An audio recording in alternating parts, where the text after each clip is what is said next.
You butter one side. Okay. And then you flip it over. In a pot, you mix evaporated milk, not condensed milk, not sweet stuff. No. Evaporated milk, dried onion soup mix, and cheese.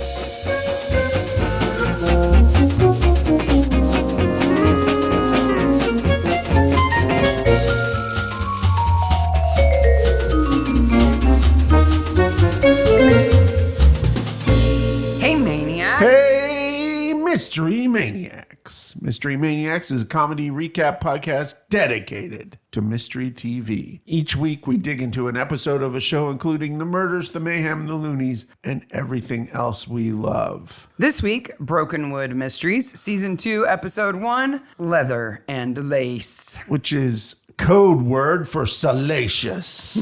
I'm Sarah. And I'm Mark. We're going to spoil it. If you've not watched Leather and Lace, go watch it, come back. And if your kids can hear about underwear stuffed in somebody's throat, then I guess they'll be okay. Play rugby? If they can handle the show. Rugby they can does handle not this. come off looking like a great sport in No. this episode. Brokenwood Do comes... you want to see a fist fight? Brokenwood comes off as an all-around kind of loser town. They can't win rugby. Yep. Dating there is completely broken. Like, Yep. got to be a better place to live than they're making it look. I would think so. Oh, but there's some doozy stuff in this. I'm going to say I've got something about this episode that is better than your Eagle Spirit of Freedom beer from last week. I'm excited to hear about that. Yep. Just a reminder, if anybody's fighting off hurricane devastation, please be careful, safe, and we're thinking about you. And if you're listening to this, then hopefully it gives you a little bit of break between bailing out your living room or whatever you're having to deal with. Those people have lived through It's enough. just a double whammy. Yeah. It's uncalled for. Yep. One hurricane's bad enough. But two, I object. I object. It's also Halloween time. Yes. Be sure to pay attention to the time. socials, and you can see pictures of the crazy Halloween decorations. Everything in the Boogie at the Boneyard is out now. Just as we sat down, I looked out the office window where we record, and I noticed that there were some folks who drove here, got out of the car, crossed the street just to take some photos. That's our neighbors. That's why we do That's it. our house. We live in that house. Yep. So this episode originally aired on the 27th of September 2015, directed by Michael Smith and written again by Tim Baum, but this time with Nick Ward helping him out. Can we talk about the name of the episode? Sure. Where does the leather come from? The lace, I understand. The ball is leather. That's it? Yeah. And the shoes are leather. That's where you think the title comes from? That's where I would think It's a well-written episode, but that title's got to go. I don't like it. I don't think it works. It's kind of cliche. So what would you have called it? Embroider dead. Embroider Dead? Embroider dead. I thought Sport and Leisure. Sport and leisure works. Like, because the leisure is, there's a whole lot of leisure going Yes, on. there's a lot of leisure going on. Or Twisted Knickers. Twisted Knickers works. My other one was foul balls. Knickers in a Twist might have done it too. Oh, Knickers in a twist might be good, but it's a great thing that Gina pulls the panties out of his mouth. We also It's a great thing as opposed to like what, leaving them there? What do you mean? It's like a great Oh, reveal. that it's her. Yeah. That it's her that does it. Yeah, it's a I great get it. reveal. Speaking of, we have a question from a listener who is actually a longtime friend of ours who now listens religiously to the podcast. Hi, Lucy. Hi, Lucy. Her question is since Arnie embroidered the panties for the librarian, she's obviously not as big as he is. How is it that he's wearing the panties? That's what I said too. Would underwear that would fit the librarians also fit Arnie? I think so. Okay, because first of all, Okay, Arnie but they're- was a small man. But they're not like He's a great man, but he's a small man. they're not like knit panties that are real stretchy though. These are like satin and lace with a little bit of elastic. My theory is that a lot of men, unfortunately, wear underwear that's actually too small for them. They wear it just like around themselves in that narrowest part. And even a guy who's on the bigger side can have no butt. So maybe they fit. Also, I think he didn't really know what size she was, so he probably guessed. When they hold them up, they look to be kind of an average size. Yeah. If he bought her underwear thinking, well, these would fit me, so they'll fit her. I think they'd be a bit bigger. I had the same question, Lucy. It's a hole in the plot. It's a hole in the plot. We should at least see him pulling them, like holding them up. It's a nice box he puts them in for her, though. It is a nice box. But it's a little advanced for an early friend date. Yes. Even though he embroidered them. Like, he could have embroidered a handkerchief first. We begin in a horror movie again. Yep. This is the cold open is total horror movie. You can't beat a cheetah. I'm so glad they get the joke in about cheater and cheetah. Yep. And the accent. Yep. Yeah, Dina is hitchhiking in the middle of nowhere. When you run out of gas, that's what you got to do. I guess. I'm surprised a car even went by. The car zooms at her, so she takes a picture of the license plate, and that means she's got to die. Yep. And she's running through the woods. Okay, Stop chasing me, you freak! Len is insane. He is cuckoo for Cocoa Puffs. Anybody who wears coveralls that are like a tank top at the top, Yeah. it's nuts. Bangs a drum. You see a person wearing those instead of just regular coveralls, if they've opted to wear those instead, stay away from them. Yeah. They've already made a choice. And next, we're presented with Breen making sure the cheetahs go out for a run. The cheetahs. You got to say cheetah. Cheetah. Cheetah. Did you see the Frog and Cheetah logo? Yeah. Oh, it's fantastic. The first thing Breen does is touch the body. He should know better. I have in my notes. What are you doing, Breen? Just touching evidence. It's fine. Just touching evidence. This is advanced dead body acting. In my notes, in all capital letters, an exceptional dead body. Yeah. So he's naked, Yep. a scarf hiding his modesty, Yes. tied to the post tightly enough that it would keep him upright, because normally a human body would kind of slump. Yep. So he's tied pretty tight. A deflated rugby ball smushed onto his face and taped And taped. around Yeah. the ball onto his face. His body is all bruised up. And He's outside in the cold. You can see their breath when they're running. It's cold. It is the dead guy in a cornfield midsummer of Brokenwood. So far, Yeah. of the episodes we've covered, this is the most advanced dead body, I think. Just fantastic. Mike comes along and does his talking to the dead person. Yes. And I'm even more impressed because now they've got the ball off of his face and the poor guy's got his eyes wide open. Wide open, no breath, no nothing. Just Exceptional.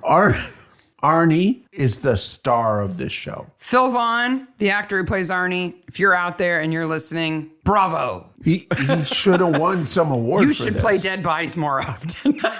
He plays a dead body amazingly well. Mm-hmm. He plays a man embroidering in a dress amazingly well. Mm-hmm. He plays a man who's a part of the community, who's in the Rotary and all that stuff amazingly well. Being a coach. Being angry coach, being supportive coach. Does a good job. All of that, as well as being dejected loser. He does that really well. Like, what can he not do?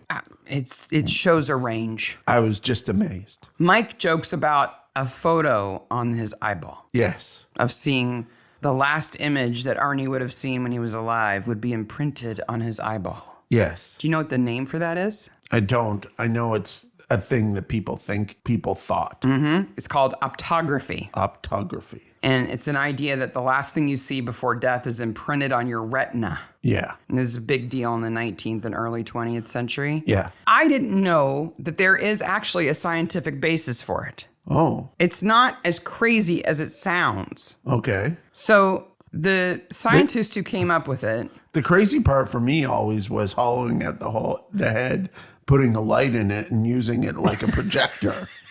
that would be pretty crazy. The scientist who came up with it was German, and his name was Franz Boll. Okay. And he and his scientific partner, who has the most unfortunate name, Willie Kuhn, Oh. observed that there's a pigment on the back of your eye, right? On the back of your retina that is photosensitive. Okay. Like the film of a camera, Yep. right? And they were able to see an image from a lamp on the retina of a frog after it died. So like a bright spot. Yes. And they thought, oh, so it's photosensitive. However, here's the here's the catch. Yeah. They exposed the frog's eyes to the lamp for 14 hours. So for this to work, your killer has to be glowing brightly Like the sun. and stand over you for 14 hours with your eyes wide open. With his face real close. He just looked like a glowing ball, I think. Yeah. But then, of course, people thought, well, if we take the eyeballs out of a murder victim and flip them around, we'll be able to see, or put him in front of a projector, Just we'll be able turn to his see. head into a projector. Yeah, basically. Just his eyeball. Mike is right here when he takes Breen off the case. Yeah, he has to. Yeah. Because not only did he find the victim, he knew the victim. He's just too close. Not that he's a suspect, but he's too close. It would be upsetting, I would think. He doesn't seem to care, but he should, I guess. I would think so. Sarah asked me to do some chores. Do some chores, will you? Specific chores. Will you do the dishes? I can't. I got to go to Riverstone. Ask another one. Would you take the dog for a walk? Unfortunately, I have to go to Riverstone. It is the excuse of the hour in Brokenwood. Even more than that, I have to go to Riverstone right now. Yes, like Now. immediately. I can't. I was in Riverstone. I wasn't there. I was in Riverstone. I got to go. Yeah. Brokenwood's so bad, everybody's got to go to Riverstone. Rivery Stonery, Well, it's where the only IVF clinic is, apparently. I guess. Oh, well. River A Stoney. Can we talk about Sims getting into Gazza's car to go on a date? Because I'm confused. Okay. So the guys on the rugby team are like the prototypical dudes. In fact, they all do the same job. Except one of them. Yes. So Hemi, Davo, and Gazza all do construction work. And then there's Steve, who also does construction work, but on his own on a hilltop. Yes. Overlooking water. It's a beautiful view where He's working. a bucolic carpenter, apparently. I don't know what he's building.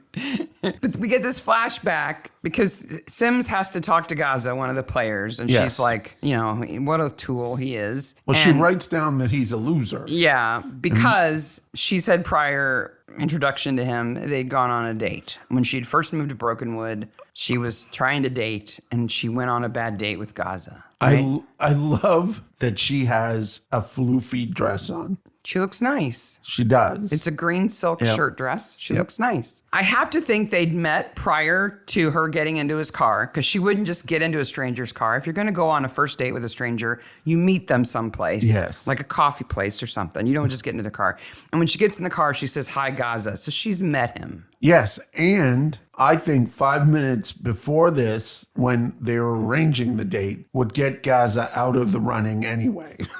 Let's say, just for sake of argument, that when she initially met him was right after a rugby game, and he was dirty and messy but had a reason for it, and he seemed sporty and nice, and she thought, yeah, I'll go on a date with him. I guess. And he says, great, I'll pick you up. So she's looking nice. He looks a bit scruffy. Oh, well. She gets in the car and she says, "What's that smell?" And then what does he do? He kind of laughs. But he looks down. Yeah, like he acknowledges that his ass produced that smell. Is that what he's doing? Yes. Is he saying, "Sorry, I farted in the car"? Yes, this is a fart car. Because I don't know. Maybe it's because I'm a woman and I've been on bad dates or whatever. I don't know. Or I suspect men of being creepy all the time. But the way he looks down, he looks kind of shy and embarrassed about it. But he's looking down at his own lap. He's also kind of proud. Oh, is that it? Yeah. He's like, yeah, I did that. Sorry. That's exactly what it is. Because then she fumbles, and I guess she's fumbling for the window, but my impression was she's trying to get out. No, she's fumbling for the windows, and then he says it's broken. Do you think they went on the date? No. You think she just got out of the car? Yes. And was like, that's it? Yes. Did he follow her and say, "I'm really sorry that I farted in the car"? Maybe. Or he just go, whatever, and drive off, enjoying his own stink? Eventually, yeah. Oh, boy. Gina finds underwear in Arnie's throat. Okay, so she says the ball wouldn't form a seal, but the panties wouldn't form a seal. They were if they were balled up and lodged in his throat. I guess. In his windpipe. That's more than enough to block your windpipe. Sarah, don't light a cigarette from a candle. It's bad luck. Women have big hands in Russia. Don't get a job with the tourist board. Why would I? I'm a doctor. She's so funny. She is fantastic. So then Mike has the panties in the office, and Sims is like, sorry, I'll leave you alone to your panties. Let's talk about that word. I don't know why, but I find panties more offensive than like knickers or underwear. Panties. Well, it's just so. It depends how you say it. Yeah. What show is it? Is it a Poirot where there's a little girl whose nickname is Panty? Yes. That bothers me so much. Just. I have never, in my entire 49 years, called the garments I wear under my clothes panties. Never. Women, what's the proper name for them? Some people like it, some people don't. I think knickers is much less skeezy. I mean, you just keep shrugging. Can I call yours panties? Sure. I don't think men should be naming women's undergarments. Do you find one more lascivious than the other? I think any word can be lascivious if used in the right Okay, context. but when we did laundry for the kids when they were little, you would have never called the girls' underwear their panties. Okay. Right? No. Because it seems wrong, right? Point made. Okay, moving on. Arnie pretended to make his own beer out in the shed. It was just a cover. Well, no, I want to talk about GG first. Okay. And Governor Gray, because I did some research into Governor Gray. Well, it's the first name that they all think of. Yeah. And he is basically the first Governor General of New Zealand. Long tradition. First of all, Why didn't they just think of Governor General? he is a horrible, horrible colonialist. Okay? He is. I'm sure that's a common factor. And Lots of wars. Yeah. But he has some weirdness too. Like right in the middle of his Wikipedia page, after all these accolades, it goes, after separating from his wife and developing a severe opium addiction. Whoa! after that. Yes. So When was he Governor General? How long ago are we talking about? in the 1860s. So they may as well be saying George Washington. Yeah, it's like George Washington. The current Governor General. That's the only GG they think of is somebody who's like 150 years ago? Who do you think of? It's like You think of GG Allen. I do. And we're not going to talk about him. No, but and his underwear. But that's the first. His panties. Yeah, oh. See how you react? Told you. I don't think of. That's the only GG I can think of. The current Governor General is a woman by the name of Cindy Cairo. Mm-hmm. She's the first female Maori person to be Governor General. Go her. She's a huge healthcare advocate, especially for children. So That's awesome. she had to go to Elizabeth's funeral. That's a tough one. No pressure. Yeah. Like probably right after she was elected too. Like Yeah. not too far after. It's high pressure. Yeah. There's a lot of rules to learn. So let's talk about Breen's house. And the invisible Roxy. Okay. So we go from girlfriend, no girlfriend, Facebook, no girlfriend to a name, which is Roxy. And they live together. They live together. And she's got a stripper pole in the living room. She has an exercise pole in the living. It's an exercise pole? Yes. Really? So what else does Breen have in his house to symbolize a single or young man lives there? Video game systems Yep. and pizza boxes. Pizza boxes. He has an Avro rugby ball, a fake fireplace, a rock band drum kit, pictures of Grease surfers, and a helicopter. Why does he have a picture of the helicopter on his wall? Grease the country? Not Grease the musical. Grease the country. Okay. Because that would be a little twist. To be like, oh, really? We also get here, they drop the bumper sticker into a bunch of things here, but now we know that bumper sticker's everywhere. So Can't beat a cheetah. yes, can't beat a cheetah, and no cheese rolls before kickoff. These cheese rolls are something else. So Mrs. M and Jared are in the crowd with the killer. This is the introduction of Mrs. Marlowe. She's a bit understated in this episode. She Yes. just gets better. She just gets better. She and Jared together are awesome. Yes. Because they're hilarious. What do you think her cheese rolls are? Okay. If I was to guess what cheese rolls are, I would say they're a puff pastry filled with cream cheese and or cheddar cheese that are flaky and get everywhere. So like a sausage roll, but with cheese. Yes. No. Okay. What That are? is as far from what they are as possible. Okay. Here is how you make a New Zealand cheese roll. Okay. Feel free to write in and correct me about various ingredients and how you do it differently and better. But I was shocked. Yes. A loaf of white bread. Okay. Okay. You butter one side. Okay. And then you flip it over. In a pot, you mix evaporated milk, not condensed milk, not sweet stuff. No. Evaporated milk, dried onion soup mix, and cheese. Various cheeses. Okay. Cheddar, whatever you Whatever want. cheese you want. You're basically making a roux. Okay. Okay? Like a cheese sauce. Yes. You smear that on the other side. Okay. And you roll it up, butter side out, Okay. put it seam side down on a pan and bake it. That's a cheese roll. They might be good. It's like Welsh rarebit rolled up. Yeah. Like an open, like rolled up grilled cheese, kind of. We should make them. Fancy grilled cheese. We should try them because they really love them in this episode. I'm just shocked that they're made with white bread and not like a dough. Like the first thing you thought of is it's a baked good, like made from scratch. No. Mrs. Marlowe is just rolling up some Wonder Bread with some cheese inside. It's like a rolled up grilled cheese. It seems better that it's not phyllo dough.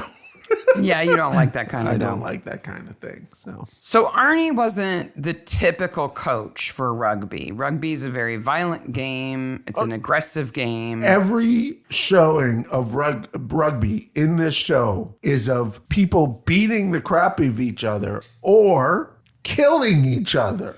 I don't think punching is actually part of rugby. I hope not. I think it just kind of happens like it does in hockey. Said the person who likes the sport where punching is part of the But it is an aggressive sport. It is. Right? It's like American football without the pads and far more tackling. It was the fantastic part of the Olympics. I loved every minute. Especially the women's games. Yep. They were epic. They were epic. But because a few years before, two players got in a fight, and a player on his team accidentally killed someone from the other team by punching him to death, Arnie is now an avowed anti-violence coach. Which I can see. Sending his players to anger management. Yep. And I understand that, and I don't disagree with it. I think even the most like aggressive punch-up hockey players would say, I'm not punching that guy because I'm mad. I'm punching him because it's strategy. Yes. Right? Yeah. It's to rally the team around. It's to show them who's boss. It's not out of anger. You punch somebody out of anger, you're out of control. Yes. This guy was definitely out of control. Yes, I agree. The guy who gets punched to death does a good job. He does. He looks dead.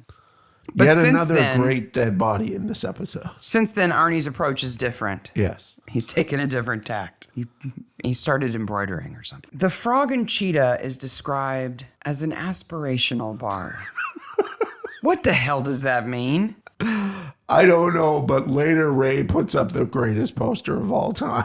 The wet t-shirt contest The t-shirt? wet t-shirt contest. But what does he mean? What is he trying to say? It's an aspirational bar. He wants it to be more than it is. He wants people to go there because they want to be fancier people than they are? Yes. They want to better themselves by going to the bar? Yes. Okay. How does a wet t-shirt contest contribute to that? That is what's called a joke. I mean, if he was playing chamber music in there, that'd be different. If he was having cultural events. It's a joke. Ray, of course, runs the Frog and Cheetah, which has the best logo in the world. Why is it the best logo in the world? Because it is a frog riding on top of a cheetah. What else could it be? You can't have it the other way around. You can't have a cheetah riding a frog. That doesn't work. Especially if the frog's been in front of a lamp for about 14 hours. I guess you could have a cheetah with a frog in its mouth. Maybe. But I think riding the cheetah's better. He sponsors the team as well as giving the team members a break if they wear their uniforms. He gives them a free beer. Yeah. We'll give you a little preview here. The Frog and Cheetah is no small character in Brokenwood going forward. It's a major location. It changes names. There's crimes associated with it. And Ray is not the straightest stick in the bunch. No.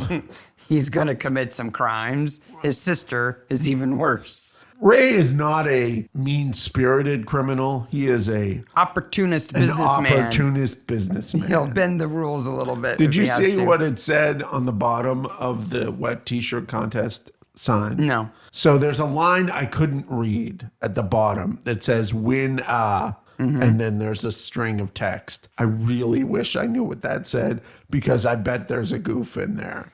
Because the line... You never could read it? No, I tried. The line, we need a 65-inch TV. Okay, no, I'm not falling for that. We need this for the podcast. Can we write it off on taxes or something? I guess. Yeah, I'm not falling for that. It was hard enough to explain the comic book company to the accountant. Yeah. He's not getting it in the podcast. The Frog and Cheetah wet t-shirt contest, Thursday at 9. That's a legitimate time for a wet t-shirt contest. A wet cheese shirt contest? A wet cheese shirt contest. Wet cheese roll-up contest? Oh, it's better than cheese panties. And then That's says... why he smelled so bad. And then it says... He's wearing his cheese panties.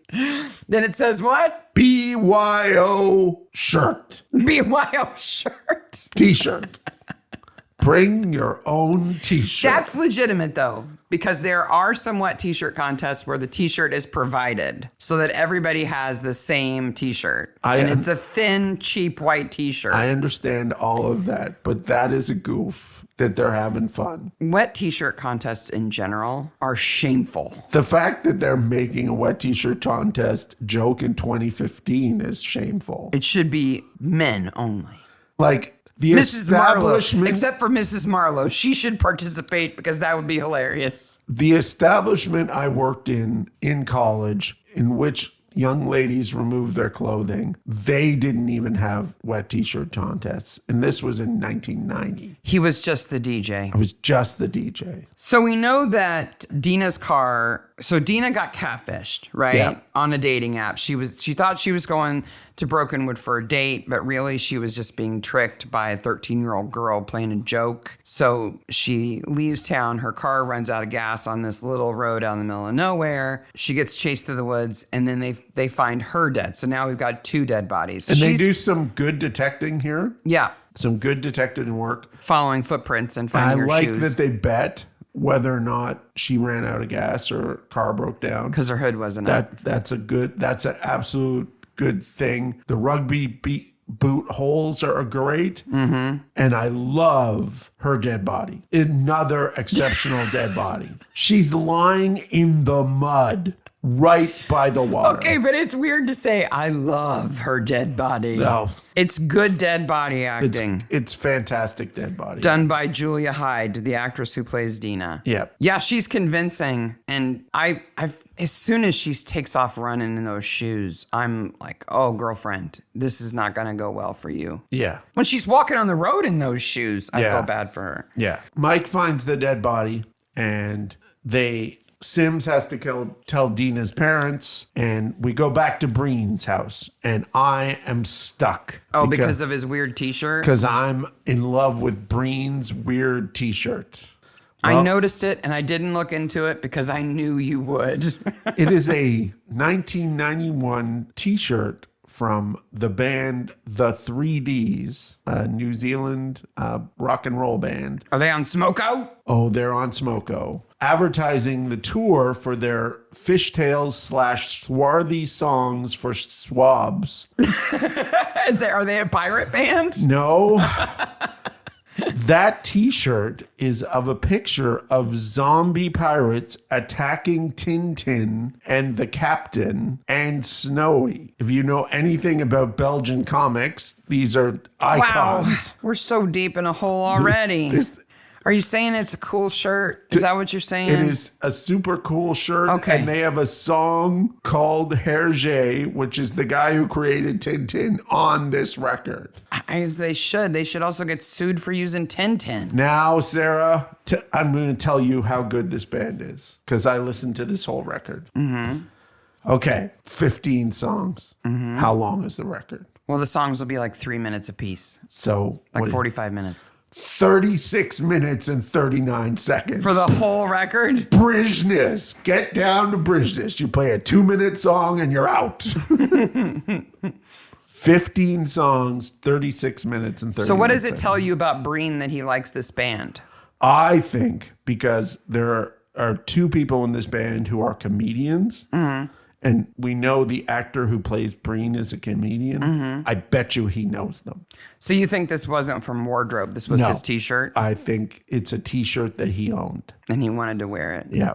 I can't believe I found that record. I'm impressed. And that T-shirt. And then you listen then to I'm it. like, wait a minute, that's Tintin. Wait a minute, that's Snowy. Wait a minute, that's the Captain. That's a zombie pirate. And Mark is down the hole. So far down the hole. The other thing I like about the 3Ds is they're one of these bands that owns record stores and a record company. And the name of that record company is Flying Nun.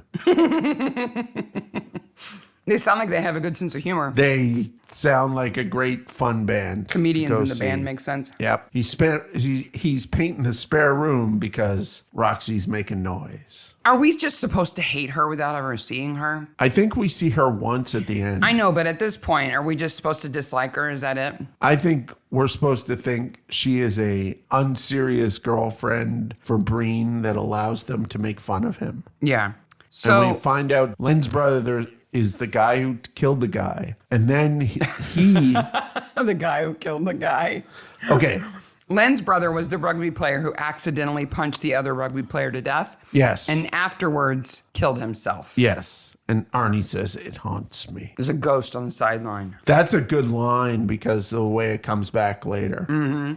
And we find out that Steve, the pastoral carpenter, Yes. is having an affair with Arnie's wife, who he's been separated from for years. And like it is set up that we are not supposed to trust Arnie's wife, Barbara, and we're not supposed to trust Steve. And they end up being the most caring, responsible, loving couple of the episode. Steve looks like that action actor who's in the Beekeeper movie. And Jason Statham. he looks like Jason Statham. Yes. Who played rugby or football, one sport in England. We talked about that. Yes. So Dave and I love Breen says, you can't call us losers just because we haven't won. And Sim says, you should put that on a T-shirt. another T-shirt that caught my interest is when Dave and one of the swabos, one of the grunts from the football team, Hemi, Davo, or Gazza. they have an argument in the field. And he has a motorcycle T-shirt on from a motorcycle club. There's a really cool skeleton on a chopper. But I couldn't find I did see that one. I couldn't find it anywhere. So Arnie's told the team Yes. after they lost 25 games that if they lost another 25, he'd eat the ball. Yeah. I'll eat this bloody ball. Because he was sure that they wouldn't lose another 25 games, but they did. And then in like the worst luck situation, the three stooges of the rugby team are like, somebody should string him up on the goalposts, naked, with a scarf, with a football on his face. I hope we didn't say that in front of a killer. Oops. Lenny's in the background with a notebook. Oh, and panties? Oh, they don't know about the panties. Okay. Then in comes a red herring wearing a red coat. Yes. The librarian. Mrs. Ginsburg. Gloria, she of the widow of blackness. Yes. She really does her husband's in. It's not her fault, Mark. It isn't her fault. They just happened to die. Boy, she loves Holly Collins, just like future episode Mike. Oh, it's his favorite musician. And then she says, I don't own a cell phone. And Mike basically licks the book. Yeah. I love you. I love you. Love you. If only she said that the model of car he drives was her favorite car. Yes. And here is the hole that I fall into. And once we get a look at Gloria Ginsburg, she of the library, Yep. I fell into a hole because Jared recognizes her and he says, oh, has the dog seen the rabbit? You know, to Mike. Yes. Like, because Mike's like, who's that? Yeah. You know? He doesn't know that it's because her initials are GG. No. Jared doesn't know that. But then Mike asks Jared, oh, have you met her? And he says, yes, she helped me. Do you remember what she helped him with? With his uncle's something. No. Find a choice book on quantum physics in relation to companion planting. Oh, yes. It sounds goofy. It does. But it sounds Jared-y. But it doesn't sound real. No. Not only is it real, Okay. but Jared is a time traveler. Oh, Jared's a time traveler? Because the writers are time travelers. Because this was written in 2015 or before. And the first paper ever published on the connection between quantum physics and companion planting was published in the Journal of Quantum Information Processing in 2021. How is that possible? 6 years before anyone discovered the connection between quantum physics and quantum computing and companion planting, Jared knew about it and apparently had a book that had traveled back in time. Wow. In this article, and we'll post a link to it. Yes. Because people like to see the links. Yes. Oh boy. I have a PhD. It's not in physics. I had to copy the abstract of this article into ChatGPT and ask it to translate it into normal language. And here's the summary. Okay.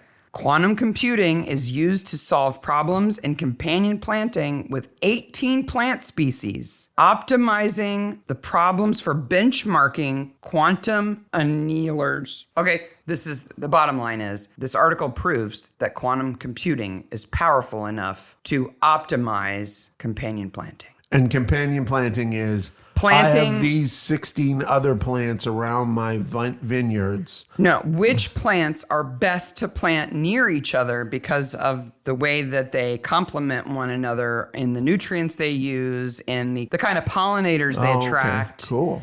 So that they don't compete for the nutrients, they actually complement one another. So it's a matrices of 18 by 18 plants, which ones work best together and all the data related to that.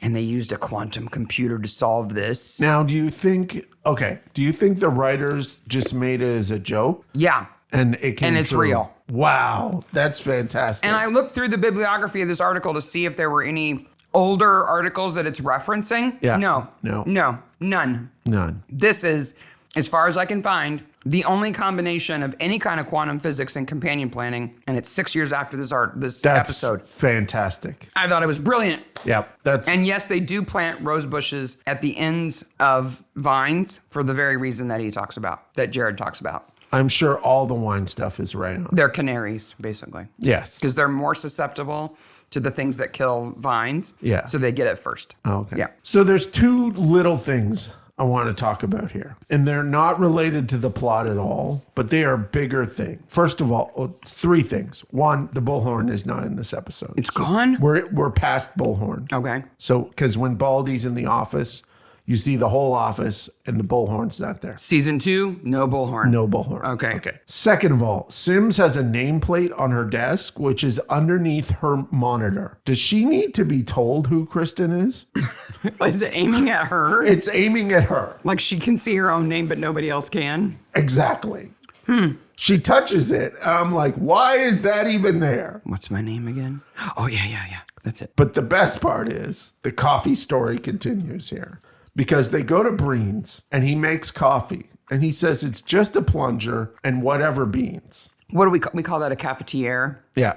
Well, she's already offered Mike coffee from her thermos at the rugby And field. Mike And he's is like, like, no no. thanks. So then, and it's not even referenced, the next time we're in the cop shop, she's making coffee with a plunger. Mm-hmm. She's trying it out. And she offers some to Mike, and he says, I'm just about to leave. So she knows she makes bad coffee at this point in time. Or at least she knows that Breen's is better, and that's why.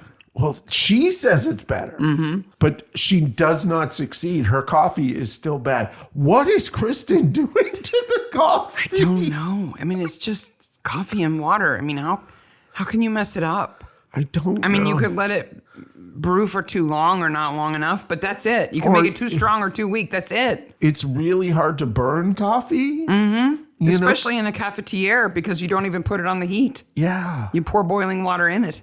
Hughes comes to talk to Breen to see if he can be cleared to go back on the case. Yes. Back to work. And And of course, Hughes is going off on a kayak trip and all that stuff. Yep. But by far my favorite Breen bit in this episode is when Hughes says he's cleared to go back to work and Breen hugs him. Yes. Hughes goes in for a handshake and Breen hugs him. And he does, Nick Sampson does such a good job of the face. Yeah. Because we've all done it, right? Yeah. We've all gone in like for a handshake and the other person expected a hug or a high five or fist bump, or we've all done what we thought was like, damn, I messed that up with that important person. Somehow I was awkward. And he's so pale anyway, and he goes red. I don't know how you blush on command, but he does it. He does it. He does it so well. And you just feel for him like, oh, we've all been there, dude.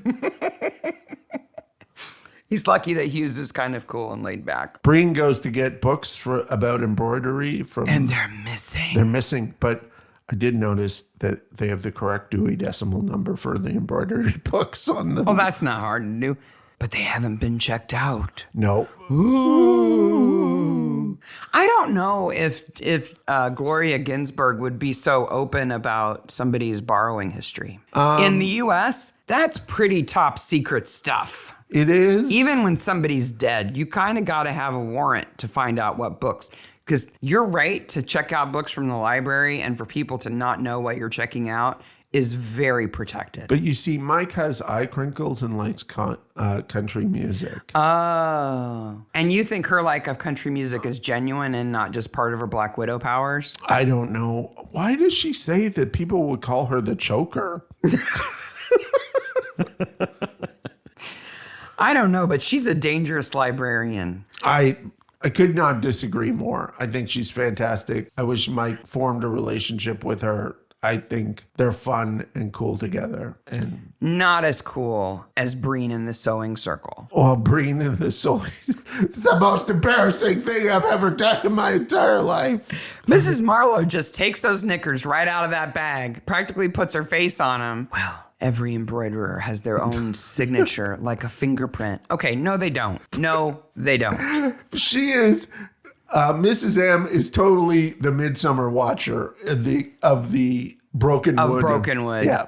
I can only imagine the conversation of the Sewing Circle ladies after he left. Yes. Do you think those were his knickers? Where do you think those knickers came from? Who could that be? I'm surprised they didn't just all go, oh, that's got to be Gloria Ginsburg. She's the only Gigi in town who's not under 12 or over 90 or in a coma. So then Breen gives away the plot. He says, I could only have been more embarrassed if I was wearing them. And Mike goes, aha! Aha! I figured everything out. The light bulb. Aha! Arnie wore the knickers because he likes Wagner, obviously. They kind of skirt here with cross-dressing. And in this situation, liking Wagner doesn't make you a Nazi. It makes you a cross-dresser. Arnie is not a trans woman. No. Arnie is a cross-dresser man who likes to wear women's clothing. Yes. Yeah. He doesn't want to be a woman. Sim says and an interesting thing. And he doesn't want to date men. Yeah. Sim says an interesting thing here, which she says, don't they usually do it in public, which is understandable. Mm-hmm. And then you have that great shot of Arnie walking down the street, and he moves from upstanding citizen helping people to dude who walks around with women's underwear on because he loves it. He's got a secret and he's enjoying it. And it's not hurting anybody. No, it's not hurting anybody. And he does that without any words. Fantastic actor. Phil Vaughn, very good actor. A fantastic actor. But I love that look on his face. I know something nobody else knows, nobody needs to know, and it's making me happy. Yeah, I understand that. All of my tattoos and all of Sarah's tattoos are not visible. Like, you have to know us really well. We've got to be in swimsuits. Yeah, to see our tattoos. Yeah. And I kind of understand that feeling. Yeah. It's a secret to yourself that makes you happy. You'll be absolutely not surprised that my next note is, wow, this place is a mess. Len has been in trouble for a long time. Yeah. His door is wide open. He's wearing the sleeveless coveralls again. Yep. Okay. I'm just going to say this. if you have a shrine to somebody who you're related to who has passed, maybe talk to somebody, okay? If you have a shrine related... Unless you're from a culture where that is tradition. That's true. That's true. If it's tradition, fine. If it's not, if no one else in your family has one or can see yours without thinking you're crazy, you might need help. Or a shrine to somebody that you barely know. That's right out. That's right out. That's called a serial killer kit, stalker kit in the making. Yes. So Lynn blames Arnie for his brother's death. Yes. Because his brother committed suicide after accidentally killing somebody in the game. Yes. Lynn thinks that Arnie encouraged violence in the game and made his brother punch somebody to death. It's misplaced. Oh, Lynn is not a His brother needed individual. help and he needs help. Yes. I don't care if he's a house painter or not. Yeah. But boy, he dumped Smurf blue paint on Mike's car. That might be worse than murdering somebody as far as Mike's concerned. Mike is so angry. Wouldn't you be? Oh, I would absolutely be. It would be better if he incredibly poured angry. it on the hood, but he pours it on the windshield, so it's going to go down in the vents, and it's like in all the nooks and crannies and the windshield Sims wipers. is like, we have to go. And Mike is like, I know. I love when they run into Breen there and at the field, and Breen is like, "What's going on? What happened to your car?" And they're like, "Just go, run." And Sims is absolutely right. It is Smurf blue. it is totally Smurf blue. There's not many colors that would be worse than that on your car. And we also learned that Len and his brother who committed suicide were identical twins. Yes. Which must have really bothered Arnie. That must be tough in general. Well, that's the ghost on the stream. Yeah, but just in general, if you have an identical twin and your twin dies in any way, that must be so hard. Yeah. For everybody. I can only imagine. Everybody around you. Yeah, she says it's like you hit a Smurf. It's bad. They save Len, which I'm glad. And I love the fact that Sims is smart enough that when she sees the situation, she immediately takes her knife out and has it ready. Mm-hmm. To cut the rope. Yeah. Yeah. So that it's not a... And Breen knows to grab him and lift him. Yeah. To take the string off his neck. They all act like professional police people. Mm-hmm. And then they leave, and I look at the crest for the cheetahs. Did you see what was on the crest for the cheetahs? No. Are they riding frogs? No, there's no... Are they wearing panties? I don't... All you see is the bottom two panels of the four panels. Uh-huh. And one of them is a fisherman, a fly fisherman. Yeah.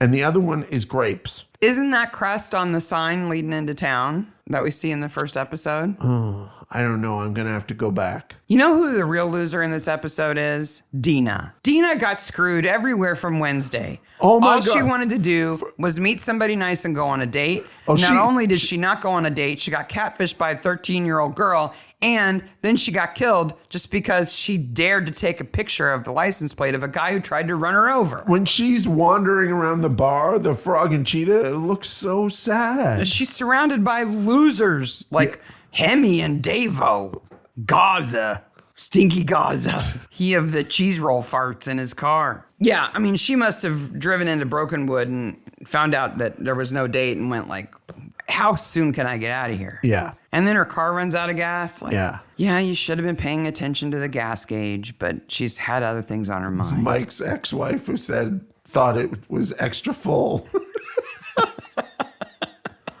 Yeah, that's what the E stands for. After the credits. No, who's the best corpse? We've got three. We've got the rugby player, we've got Arnie, and we've got Dina. I think it has to be Arnie for sheer volume of work and quality of work. Mm-hmm. If we saw more of Dina, we might say the same thing. But Arnie is above and beyond. Just amazing work. I want to just put a blanket Just on him. the He's so bravery cold. of that part. Yeah. Well, we're gonna put you. Phil, the good news is your agent calling. The good neuse is we've got you a role, and it's in this new show called Brokenwood. It's going to be huge. It's gonna be huge. Second season. Phil's thinking. Everybody's super excited. Phil's thinking, great. Maybe it's a recurring role or like really good. Okay, the bad news is it's just a one episode part. Well, okay. And you're dead when the episode starts. Oh, well, I get to be a murder victim. Okay. Okay. That's exciting. Okay, that's challenging. Yeah. Okay. And your character dies by being tied to the goalposts of a rugby field. Oh. Naked. Oh. With panties in your mouth. Oh. And a rugby ball on your face. And some electrical tape wrapped around your head. And the guy who kills you dances around you while playing a drum. And wow, Len. And you're gonna have your eyes open all the time. Then there's a scene where you're. But it's a challenge, yes. Phil, and you're up to it. Yep. I'm confident you can do this. You Phil. can do this, Phil. And somewhere in about 10 years, some Americans will make a podcast about it. Yes. And praise your amazing work. Just amazing. After the credits, is the team going to survive? Yes, I think so. They may even win a game. They'll get a new coach? I think they should have a new coach. Maybe Steve should coach. Maybe. He's been through anger management. Yep. He's got a girlfriend. They're trying to have a baby. He's got a future. Yep. His relationship with Barbara is kind of weird. Like initially, I sort of thought that he was just helping her because she wanted to have a baby and not because they were a couple. And I really like that Sims gives her a little snark and she comes right back and says, how old are you? How old are you? You don't know. You do not know. And somebody will have to tell me if this is true or not. The impression I get is that the state-funded healthcare in New Zealand offers 2 free rounds of IVF, but then after that, you have to pay for it. Yeah, that's what's in. Where would they go for that? River Bottom? Rivers. Where would they go for that? River Bottom? Stone. Rivertown? Stone Town? IVF Town? Riverstone. Ah! He seems like a good guy. He's been through some stuff. He but does. He seems like a good guy. He does. So maybe he and Barbara have a future together. Maybe he can coach the team and they might actually win a game. How many seasons do you think they've been 0 wins to get 50? 3 or 4? 3 or 4. Yeah, I mean, it's not just a couple of seasons. No. It's a long time. I'm surprised the players have stuck around. Well, so the football team I played for in high school, yes, I played high school football for grades 9 and 10. It was misdirected, misguided youth. It was a whole bunch of misses. Had not won a game in 10 years. Wow. That's saying something when you've got new players every 4 years. Completely new players. We had not won a high school football game in 10 years. And in my second year playing football, the senior boys team won a game. Hey. It was a big deal? It was like NCAA craziness in town. It was a big deal, eh? Literally insane. I think the rugby team's going to survive because Mrs. Marlowe's going to keep making the cheese rolls and keep people coming. Yeah, I think so. But nobody's going to drum. Nobody's taking up the drum. No. Because that's just bad juju. I would say that Len is also a great actor because he appears only completely safe and innocent or bat crazy. Yeah. Like that is a wide range. Yeah, it's a wide range. When he's dancing around playing the drum, I don't think we see Gloria again. We see her twice more. Oh, okay. I forgot about her. She's at the Holly Oh, she's at the concert. Yeah. And then I don't know what other episode she's in. So she's the librarian for the rest of the season, and we see her a little bit. Yeah, because the country music episode's the last episode of this season. And the frog and cheetah will, as we've mentioned, reappear many times. Luckily, we don't have to deal with Roxy in the wet t-shirt contest. No. Well, she table dances there for free. Next week, season 2, episode 2, To Die or Not to Die. This is where Jared gets cultured. Mm-hmm. And obviously there's some Shakespeare involved. Yeah, this is the second season community theater episode. Yes. Which every cozy mystery show must have. And then the week after that, on the 28th, will be Catch of the Day. Fish? It's the one where they find the hand in the fish trap at the beginning. So if it wasn't to do with fishing, it would be another discussion of what should this episode actually be called. So that is Twisted Knickers. I mean, Leather and Lace. Season 2, episode 1. You really had to work for that one. Foul balls. That would be a bird-related episode. Yeah. You got to have the pun. Yeah, You know?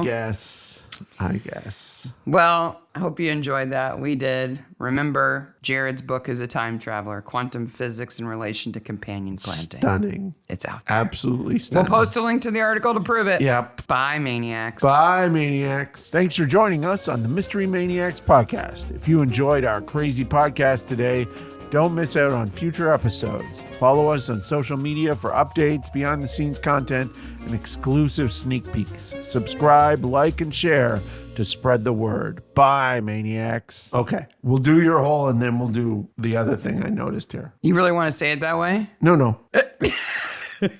I'm going to cut all this out, and you're going to go as if you kept going. I'm totally confused now with where we're picking up at. And there's the hole that I fell into. After you licked the book. Yes. Okay.